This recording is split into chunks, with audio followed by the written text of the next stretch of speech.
The head of the household looked around at the children in the hall, and they all stood up to salute, saying, "Good morning, head of the household, elders." Su Lei, the head of the household, smiled and said, "Good morning, children."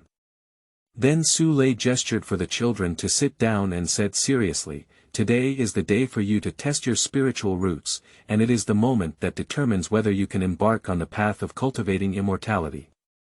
Then he said gently, "Of course, no matter what the outcome is, the Su family is your support, so there's no need to worry too much." After finishing speaking, Su Lei glanced at Suan and saw that his face was calm. Then he said, "All right, it's almost time.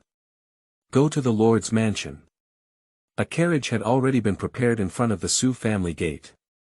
This carriage was very huge and magnificent, pulled by 5 strong white horses.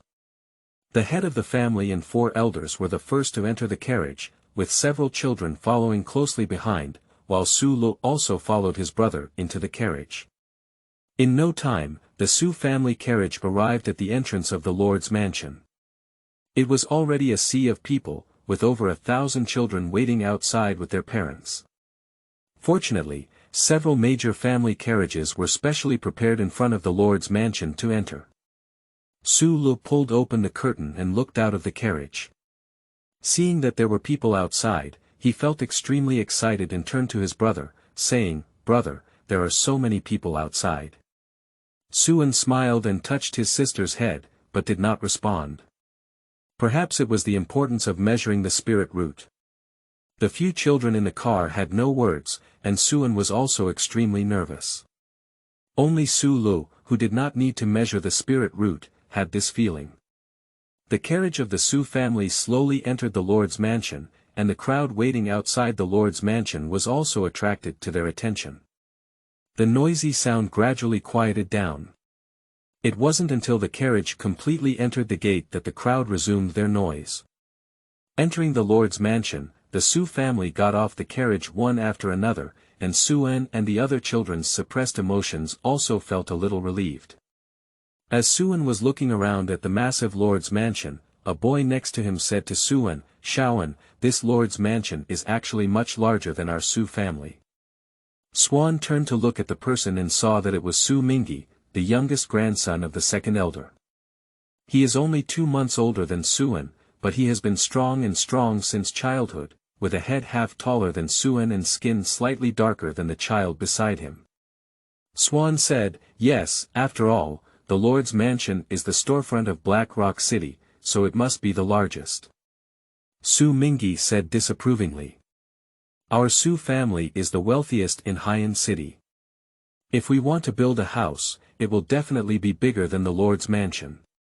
At this moment, 2 men walked in front of the Su family. The leader was a burly figure, with a resolute face and dark skin.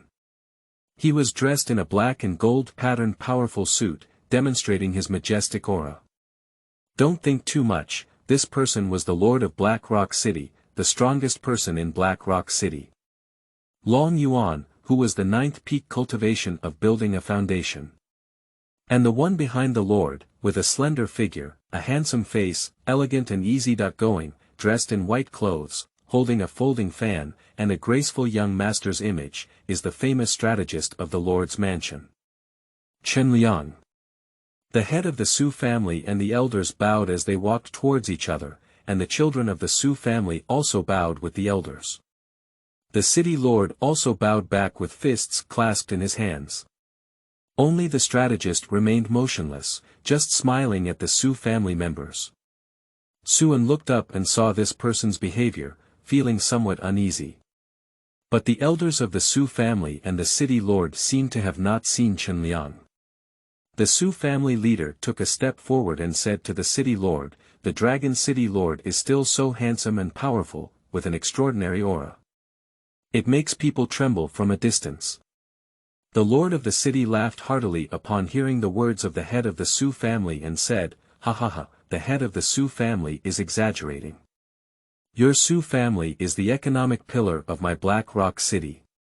You have made so many contributions to the people, who dares not respect you? I, Long Yuan, am the first to refuse." The Sioux family leader quickly smiled and said, "The Dragon City Lord praised us falsely.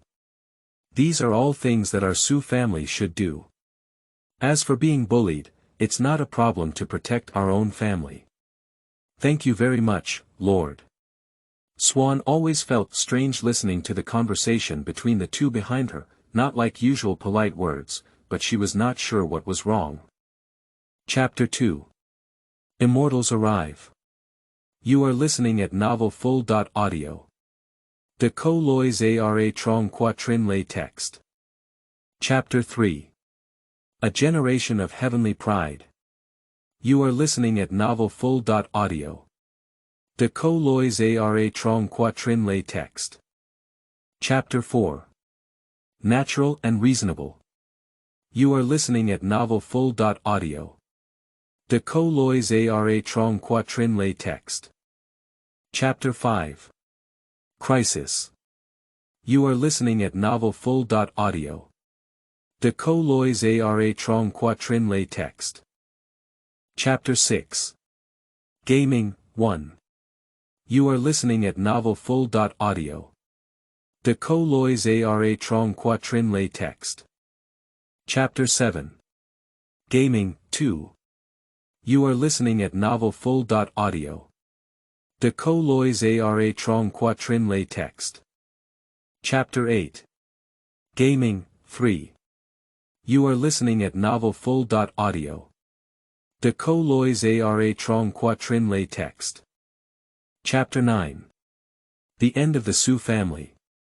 You are listening at Novel Full.audio. De co lois ara trong quatrin lay text. Chapter 10. Undercover Stories. You are listening at Novel Full.audio. De co lois ara trong quatrin lay text.